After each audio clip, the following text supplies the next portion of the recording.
Hello, tiny people living in my computer.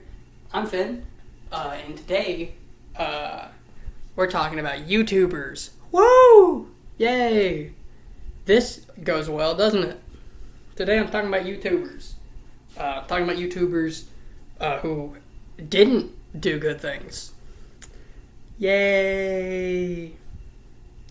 I'm gonna start with a couple people who I don't have any sort of connection to, so I can just go through them without getting emotional. Close to the end, there's a chance I cry because of how close and personal this person's content was to me before they did a terrible thing. Trigger warning. We are going to be talking about people who, for lack of a safer work term, played Minecraft. That was sort of a deep cut, really. There's not a lot of people who... YouTubers or streamers who had inappropriate connections with somebody under the age of consent. There we go. That way I don't get demonetized or anything. Not that I have monetization in the first place. Anyways, I'm going to start with a couple people who I just don't have any connection to whatsoever. So to start, Dr. Disrespect just happened, sorta. Doc? The fuck? I had never heard of Twitch whispers in my life. Not once. Not one time have I heard that as like an existing thing. And then randomly, Dr. Disrespect. Dr. Disrespect was talking to kids. Damn, crazy. Insane. Felt like I was about to go off there, but I'm too white for that. I'm gonna joke a lot because I do that as a coping mechanism. I'm gonna make little jokes that aren't very funny a lot throughout this, mostly for my own comfort. If that's not cool with you, maybe don't watch. My apologies. As somebody who had these sort of things done to me when I was little, it's very hard to talk about it without getting emotional. So I make the ha-has to make myself not do a hee-hee or whatever. I don't know. But yeah, Doc, the fuck, brother? He, publicly shits on, pedophiles for a long time, and then publicly shits on, gay people and trans people because there's pedophiles thrown in those groups, and then it comes out that he's one of those. Crazy. Another thing that come out about him after he talked shit about trans people is that he, was using a trans woman for favors online and then, promised the lady some things that did not happen, which sort of feels like grooming, Doc. Sort of feels like grooming to promise to do things for somebody you have power over and then not deliver after doing terrible things. So that's 2 accounts of Doc. That's cool. Another recent one, Ava Tyson, formerly known as Chris. That shit's disgusting. Nasty. And 4 people in the comments go, "You're transphobic." I'm trans, dumbass. The issue I have isn't the trans part of it. It's the fact that Ava was inappropriately messaging children, minors, people under the age of 18, under the age of 16, under the age of 15. That's fucked. That happened. And then, after all the shit of, "You're a pedophile,"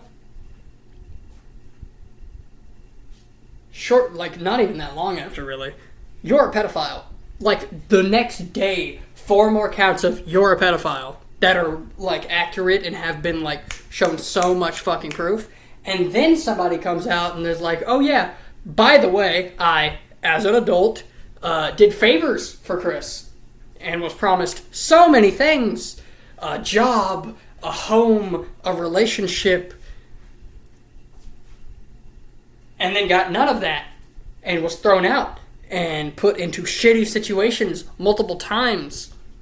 And at some points was, I guess you'd describe it as SA. I don't know how to go into depth without getting my video flagged.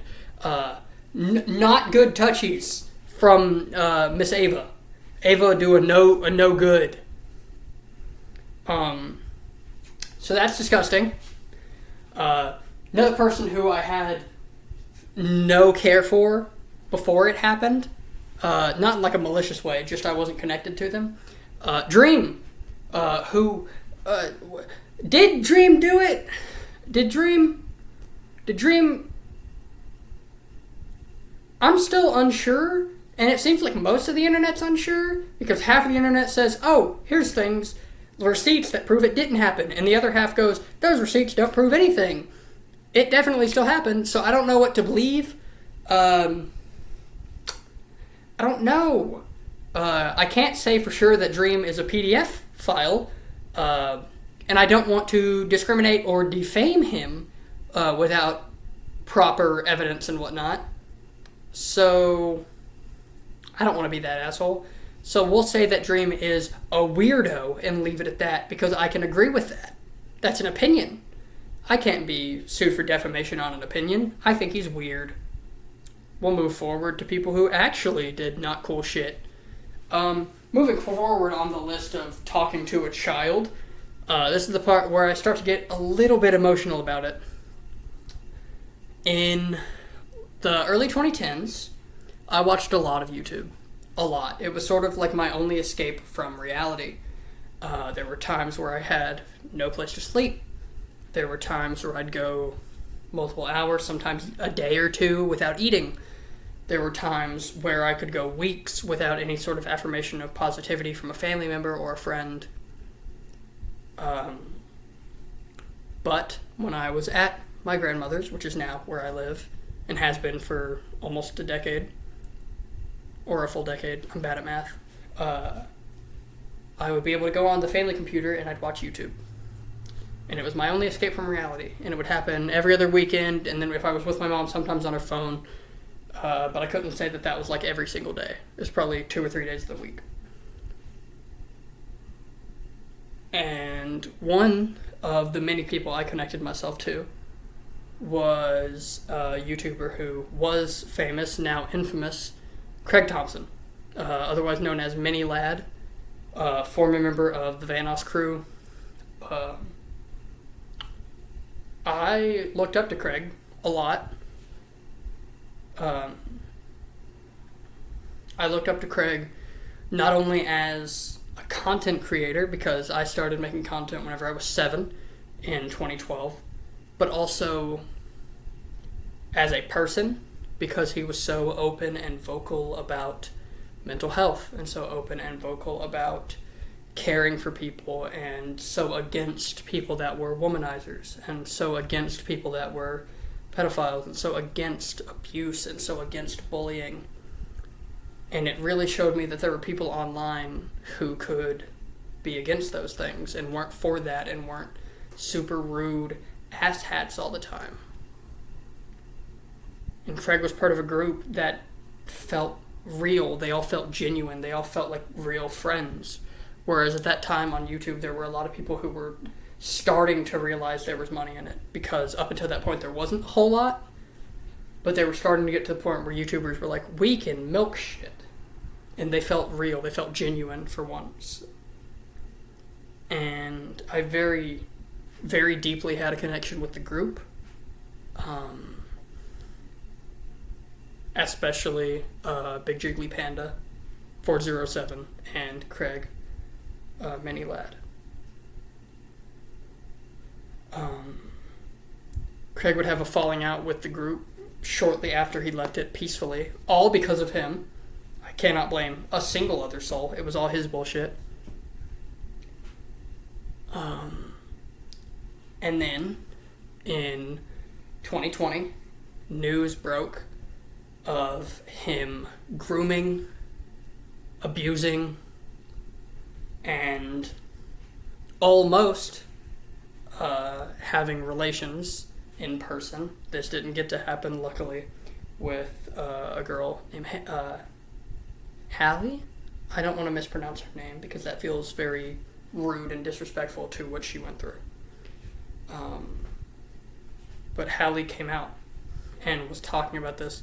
I believe at the time she was 16, whereas Craig was somewhere in his early 20s, which under no circumstances is anywhere near okay. the messages were depraved, they were disgusting, harmful, they were incredibly hard to look at and cringeworthy. And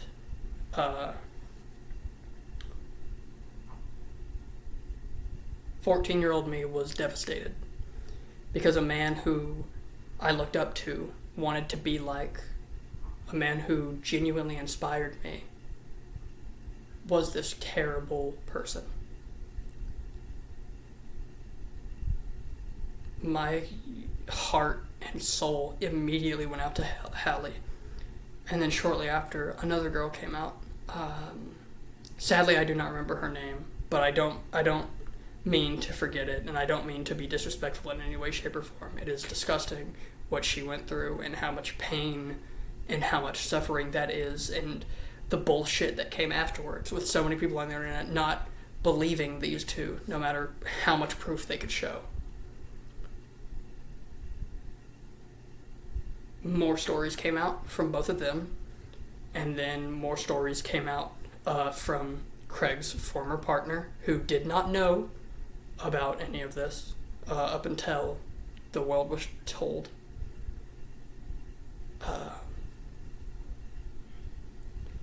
And it came out that there was a lot of shitty stuff he was doing to her.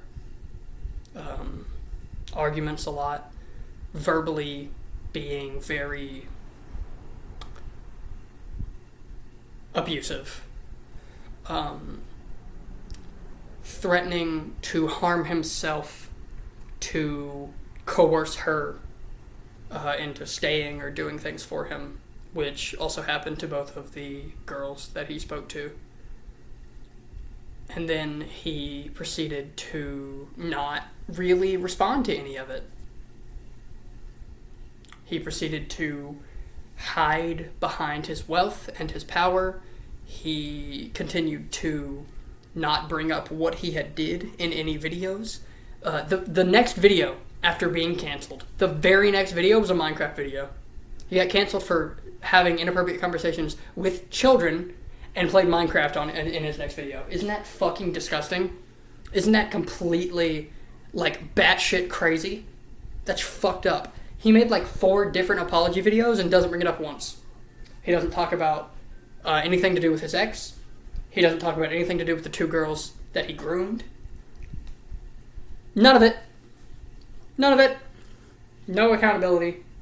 No respect for the 2 people that he harmed in such a disgusting way. 2 people who are children. Defenseless children. And that's the Craig Thompson story for the most part. He came back like 5 different times. Every time it failed. Somehow he still has a viewership. Somehow, even to this day, he gets views. Don't know how. Don't know how. I don't fucking get it. It's insane. It's genuinely crazy. So now that we're done with Craig, let's get into the cancellation for talking to minors and a power dynamic and whatnot that genuinely broke my fucking heart.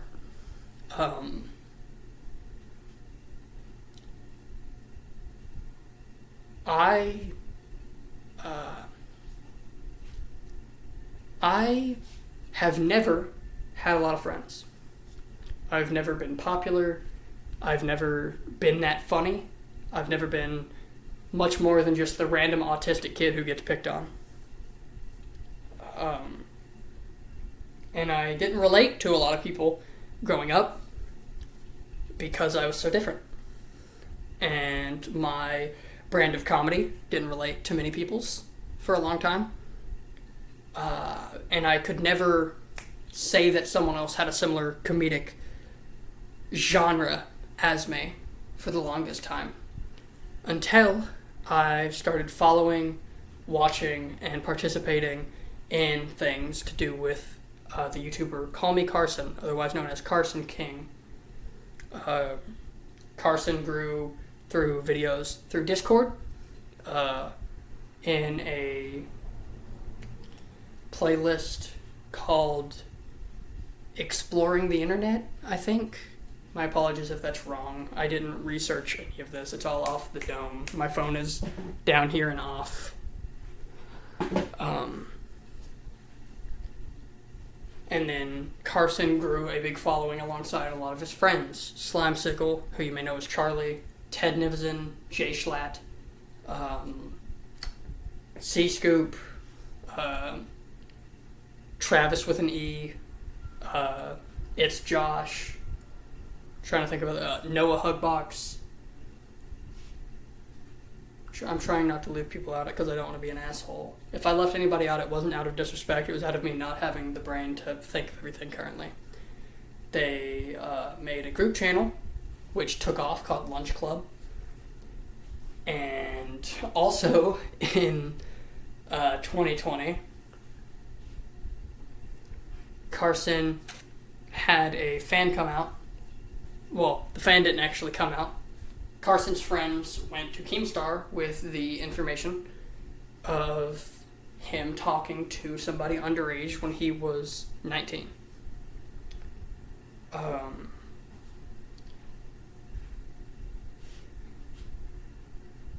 When this came out, I didn't believe it. Not in a way of like I didn't believe the victim. I didn't think it was all real. It felt like it wasn't a real thing. I felt like I was having a nightmare. Because Carson was the first content creator who, like, I saw myself in. Because everybody else I wanted to be like. Everybody else I wanted to be them. I wanted to be as energetic as Jacksepticeye was. Now knowing that's a terrible thing to want because he was very unhappy at that point. Wanting to be as genuinely loved as Markiplier. Wanting to be as enigmatic as Felix over on the PewDiePie channel, wanting to be as intelligent as MatPat, wanting to be as fun as Bazamalam or Other Ryan on the 8-Bit Gaming channel, wanting to be as off-the-walls, heartfelt, genuine connection as DLive22891. I wanted to be like them. But with Carson, it's not that I wanted to be like him, it's that I saw myself in him, in his cadence, in the way he spoke, the way he looked, the attitude he had about life, how confident he was in himself while still being a cringy fucking teenager. The connection he had to his friends, his comedic timing, the way he spoke, just everything about him felt me.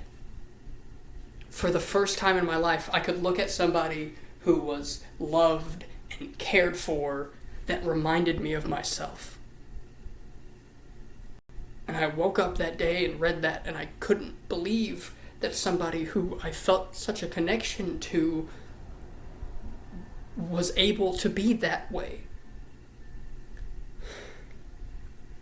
I couldn't believe that someone who I genuinely cared for would be so blatantly...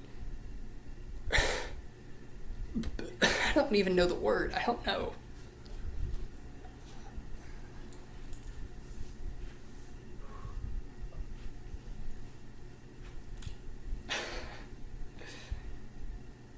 And reading that initial story of him being 19 talking to a 17-year-old, I was like, oh, that's fine.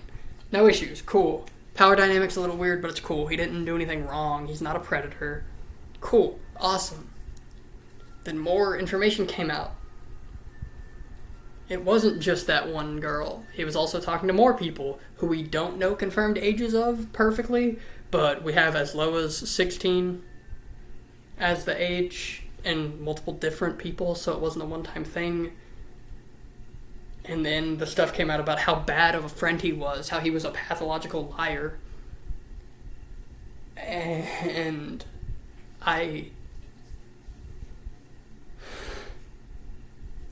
it broke me for a long time. From when the news broke till, I don't know, early 2022, like a 2-year period, it broke me. I felt like I couldn't trust another content creator. I felt like I couldn't see them and go, yes, that's something I relate to, without feeling a sense of dread or a sense of guilt. The CallMeCarson situation broke me, and I'm not trying to take away from the people who were genuinely harmed from it.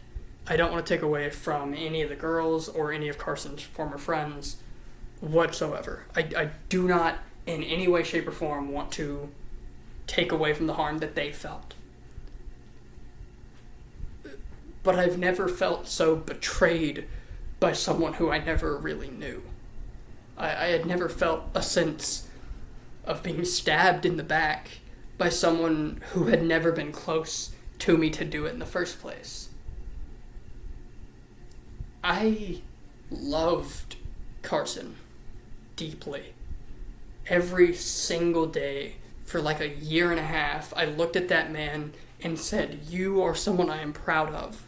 If I met you in person, I would shake your hand, I would hug you, I would tell you how much you mean to me.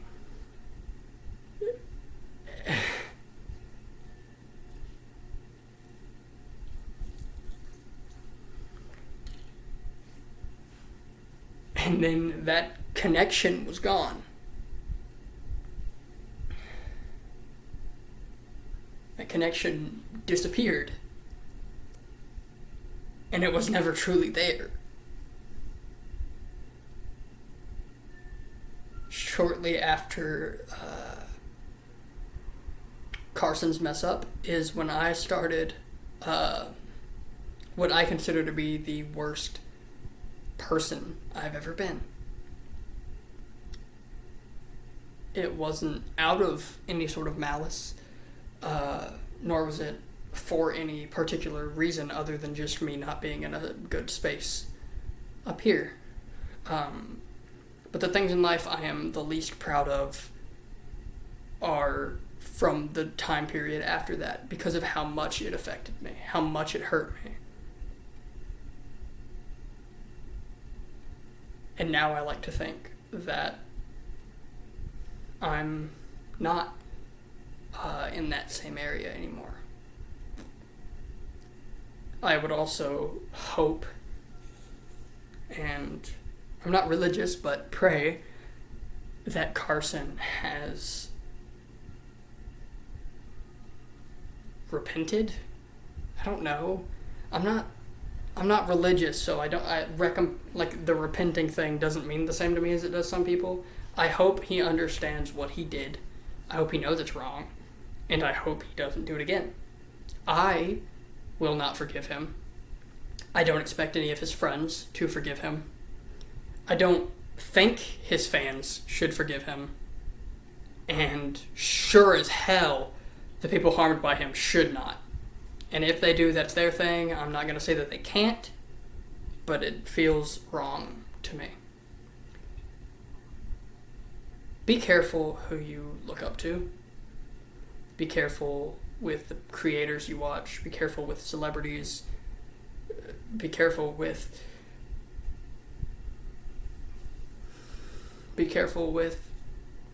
God, I'm going to cry. Be careful with who you look up to and who you care for and who you watch. Because you never know who they are. Everyone on the internet wears a mask. Every single person. No matter how genuine. I am so incredibly genuine. I don't think I've told a lie on the internet, like on this channel. Obviously I've told lies on like Twitter and shit because nobody cares. But I haven't told a single lie on this channel. And if I did, it was for a joke, and I explained that I did it for a joke. I have not been disingenuous. I have not been anything other than who I truly am. But that doesn't mean I'm perfect. It doesn't mean I am trustworthy with you. Nobody is. No content creator, no celebrity, no movie star, nothing. Nobody out there should be completely trusted with all that stuff. Do not leave your children around a Minecraft YouTuber. Do not let them text a streamer.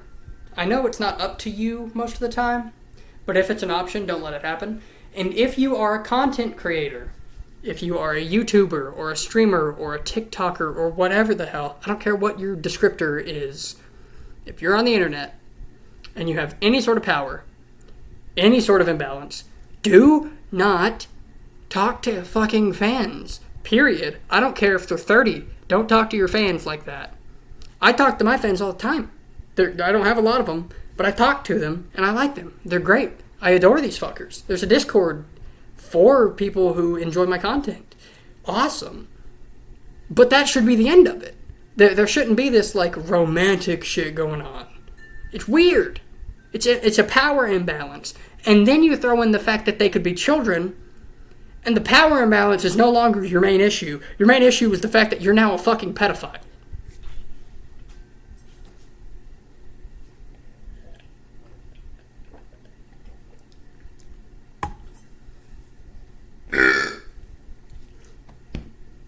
If you are a content creator, male, female, straight, gay, cis, trans, I don't give a fuck. YouTube, Twitter, TikTok, Twitch, Kick, whatever. If you're a creator or a celebrity, I don't care if you're a fucking multi-millionaire, I don't care if you're a musician, whatever. Do not talk to children. Period. If you're doing a Make-A-Wish thing, that's fine. If you're at an event and a fan comes up to you and they're a child and you have a conversation with them, cool. If you go out of your way to have a conversation, romantic, sexual, whatever, with somebody underage, you are a shitty person. Period. I don't care if you're 19. I don't care if you're 20. I don't care if you're 30, 40, 50. If you're talking to kids, you're a shitty person, and I do not like you. That's it. That's the fucking point of this video. And if you think that a pedophile can be a good person, I don't like you. I talked about it in a recent video. I'm gonna be as genuine as possible, and I'm not gonna like bullshit with people. So I'm not gonna bullshit. If you think that sort of thing is okay, I don't like you. Maybe don't be in my community, because I don't want somebody who will support that sort of activity anywhere near my community at all. My videos are all like 18 plus. I do that. They're not for children. They're not like age restricted, but they're not for kids. But there's still going to be children in my audience. Period. It's going to happen. And I got to keep people away from that. It's a responsibility that I didn't ask for, but I do have. And I think any other creator should also do that. If you're a creator and you have any following, whether it be 10 people, 10 million people, whatever, please dissuade and push away people that are predatory. Say no to pedophiles. Say no to sexual deviants. Say no to weirdos. You have children watching. It's not your fault. You don't really get a choice, but it's happening. If you make content that is adult, cool. Awesome. I don't care. That's fine. Completely cool. If other creators come to you and do that, that's cool. If you make stuff that's 18 plus and adults come and comment on it, that's cool. That's fine. But if people come in and it is obvious that they are being a predator, whether it be for an adult or a child, push those fuckers out. They shouldn't be allowed. They shouldn't be allowed on the internet. Shouldn't happen. It's stupid. I don't like predators. I don't like predators. I don't like predators in my fucking world. Fuck preds.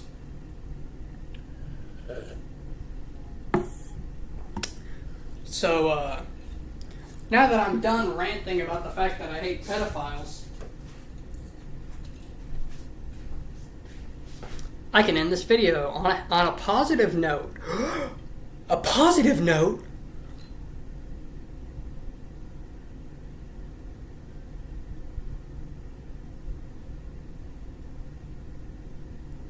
positivity on YouTube? On the internet? No way. So, positive notes. This is probably going to come out in early September. Cool. By the time this comes out, I should have a license, which is sick. And within a month of this video coming out, I should be moving, which means a fuck ton more content. And the second channel gets content finally. It's been around for almost a year and it has 2 videos on it. Jesus Christ, that's terrible. But me and Amidon will be doing stuff over there. Shout out to Amidon at Amidon Beans on YouTube.com. Take care of yourselves. Stay away from predators. I've been recording since 10:25. It is 9. I've almost been recording for 12 hours, just different videos. So I'm backlogged for a long time. It's August 10th. I'm backlogged until September 14th, I think. Something like that. I don't know when this will come out. This will be the last one, probably. But yeah, I'm backlogged for a fucking minute. And no, I'm not taking breaks. There's going to be more, baby. Woo! I love you guys. Take care. Check out the Discord. Check out Twitter. Go check out the rest of my stuff if you think I was fun or funny. I appreciate all the support. Love you guys. Get me to 500 subscribers. If I'm there when this comes out, I'll throw you guys a pizza party. My lawyers say that I should not say that. But yeah, get me to 500 subs. I'm like 30 away. Do it.